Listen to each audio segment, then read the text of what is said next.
And now we have Michael Jackson dead at the age of 50. On drug abuse. Jackson dead. On How'd he was die? topping the charts, and he was just the force in pop music business. We still don't know the cause. We do know that a call was placed from the residence he's renting in Holmby Hills to LA Fire. Paramedics responded, and he was in full cardiac arrest, apparently not breathing. They worked on him at the home. They worked on him in the ambulance. They took him to UCLA, or Ronald Reagan UCLA Medical Center. That he was in a coma. The word we are receiving is that he was already dead when the paramedics arrived, and they did not detect a pulse.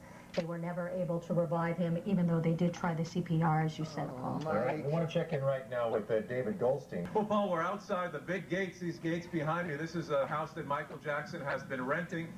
You can see the gates would appear to be large Christmas wreaths still on the gates, but this is, of course, the area where 12:21 this afternoon the ambulances came to take Michael Jackson away to the hospital. You see the LAPD is coming up, as we believe that they are going to block all the streets off here because we have had a lot of these sightseeing tour buses coming by, and that has been blocking a lot of the streets. We've heard earlier quotes from Quincy Jones commenting on Michael Jackson's death.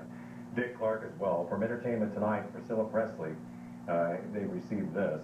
She says, quote, "I'm in shock, as I know everyone must be. What a tragic loss. My heartfelt thoughts are with his family at this very difficult time." That's from Priscilla Presley, Michael Jackson's former mother-in-law. You got no choice but to believe it. You know what I'm saying? But Michael Jackson, he's not dead. That's just a shell that stopped. You know what I'm saying? But he's going to still be in existence anyway. He becomes a guardian angel. They didn't crown you king, and they can't take the crown off your head. Finally, I hope Michael will get the respect he was due. And he never forgot coming back to the Apollo and coming back to the people. And we will memorialize him here, and I will be wherever he is to thank Michael Jackson for never forgetting us, the fans that were with him from Gary, Indiana, that knew him before the world knew him. At your concerts, there are hundreds of people in the audience yelling, "Michael, Michael!" What do you feel like? When they're all holding hands and everybody's rocking and all colors of people are there, all races, and it's the most wonderful thing, and politicians can't even do that. And from the beginning, Michael was the star, the frontman. At this point, Michael really is kind of the mainstay of the Jacksons. Has it always been that way? Yes. Michael has always been sort of the star. Yeah, he's been highlighted the most because he's the lead singer and he's up front, you know. As a little kid, we put him up front because he danced so much and had so much energy.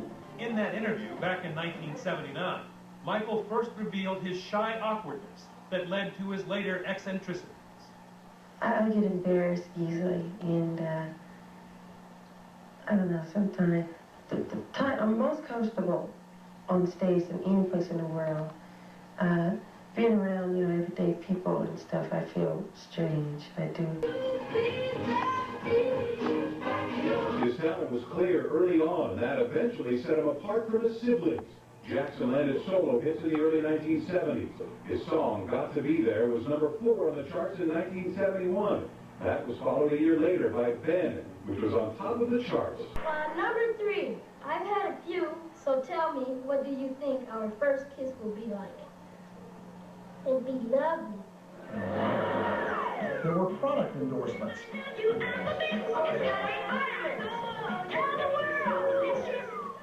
The group got its own variety show.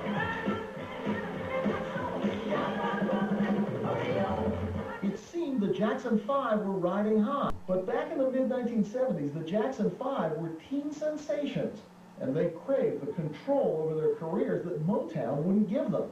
The year was 1976, and as the nation celebrated the bicentennial, the Jacksons celebrated a rebirth of sorts. The group signed a very lucrative deal with CBS's Epic Records, but Michael saw an opportunity to leave more than Motown in the rearview mirror. He felt like he was in a box, and he was locked in, and he needed to break out of that box, and the only way to do it is to get rid of the people he felt was holding him back, and he certainly felt adamantly that his brothers were holding him back.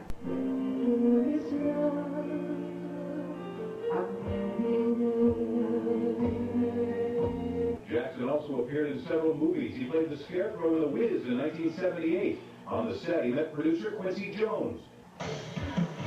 In 1978, he tested the waters with The Wiz, a Motown rendition of The Wizard of Oz. The film was a modest success, but more importantly, during the filming, Jackson was introduced to a producer who would change his career. Jones is credited with helping turn Jackson from a relatively unknown singer to a global phenomenon. Jones and Jackson collaborated on an album designed to introduce Michael as a solo artist.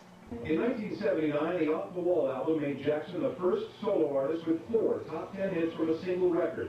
With the release of Off the Wall in 1979, it was apparent that the child star of the Jackson 5 would have a future as a solo act. The album spawned 4 top 10 hits, 2 of them number ones. When Off the Wall became such a huge success, that's when I saw Michael begin to change. I started hearing him say things like, I'm going to be the greatest recording artist of all time, just wait and see. At the same time, Michael Jackson also became an in-demand music writer. In 1982, he wrote Muscles for Diana Ross. He named the song after one of his pet snakes. The single went to number 10 that year. Michael hoped to turn his boast into reality. Quincy Jones and Michael Jackson got to work on another album. Michael would put it in his mind that he wanted that album to be the biggest album of all time. He would actually write it on his mirror and look at it every day. In 1982, at the age of 24, Michael Jackson released Thriller, and the album reached the top of every chart. Thriller was the biggest-selling album of all time, just as Michael had predicted. Nearly every track became a top 10 hit. But it was Jackson's 1983 Thriller which made him a cultural icon. The song got 12 Grammy nominations and won 8. Thriller was his best-selling album. At the 1984 Grammys, he took home a record 8 awards. And Michael did show up with a beautiful woman as his date, but the person on his other arm didn't provide answers about his private life. We know you're not touching Brooke Shields, and then there's Emmanuel Lewis on the other side. However, with unprecedented success came extraordinary fame. As the superstar's stock soared into the stratosphere, he retreated from the spotlight. The album made Jackson an international superstar and became the biggest selling album of all time. But just as Jackson reached his highest heights, dark days were on the horizon.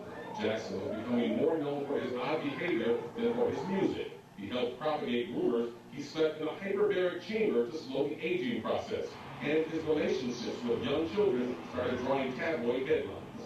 Over the next few years, Michael Jackson seemingly retreated behind the gates of Neverland, leaving everyone else to focus on his deliberately eccentric personality. But Michael Jackson was red hot, and his performance at the Motown 25th anniversary television special only fueled the fire. So when he took the stage alone back in 1983 with 47 million Americans watching their TVs, Michael Jackson was probably as ready as he was ever going to be. It was 1983. Jackson was set to do a solo turn in a TV special marking Motown's 25th anniversary. A superstar was born. Michael Jackson's moonwalk, literally out of this world. Michael Jackson changed the face of dance. When he moonwalked on that Motown 25, Lord have mercy, Lord have mercy. You can't believe a human being can move like Michael moved. It's astounding. In fact, the moonwalk has actually been around since the 1940s. When he performed the moonwalk, Jackson looked like he was stepping forward, but he was really moving back. It was an illusion that required great precision and skill. Renowned choreographer Debbie Allen. Michael danced with such a precision and such a sharp, I'm saying sharp as a knife, like a little piece of paper, slice, sharp. And he hit the moonwalk. Blew your mind, oh my God, and then he's up on his toes. Ever the shrewd businessman, Michael Jackson quickly realized what he was onto. Michael created this move that everybody wanted to do. 26 years later, everybody's still practicing it. If you give people a signature move, that they will try it, and they will learn it, and they will love it, and that's part of loving a great artist. Crowds went wild for Jackson. He sat top of the music world.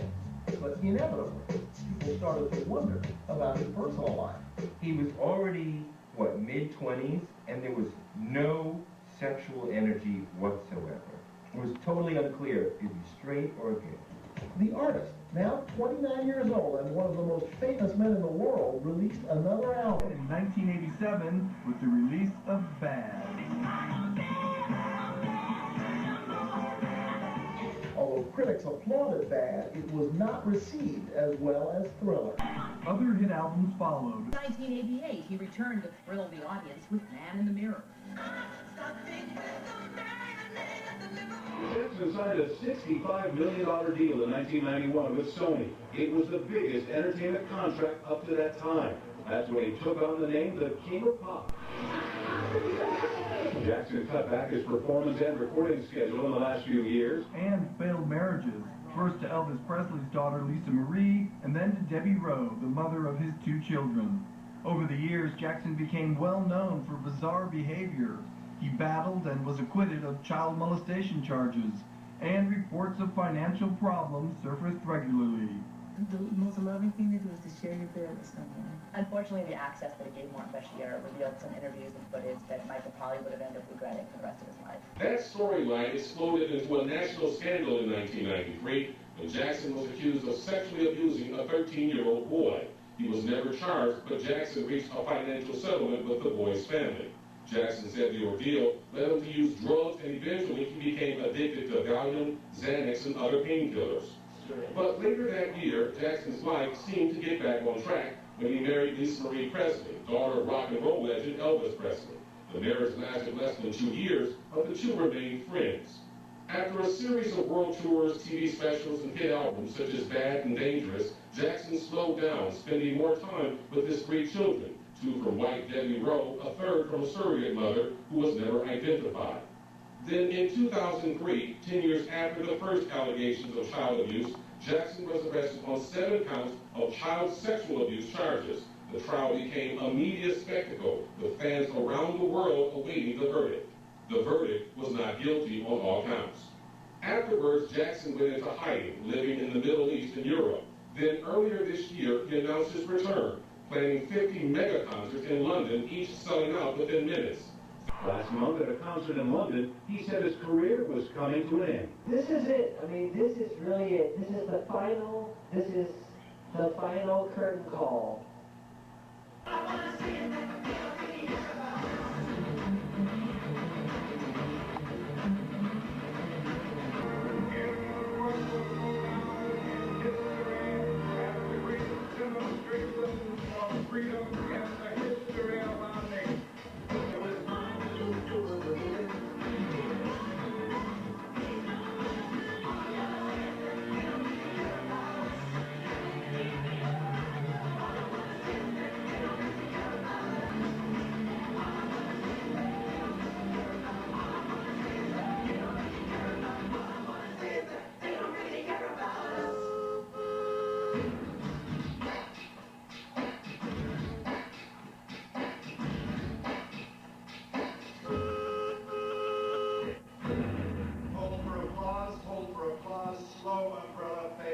Fans from around the world lined up for tickets to see the King of Pop perform, perhaps for the last time on stage.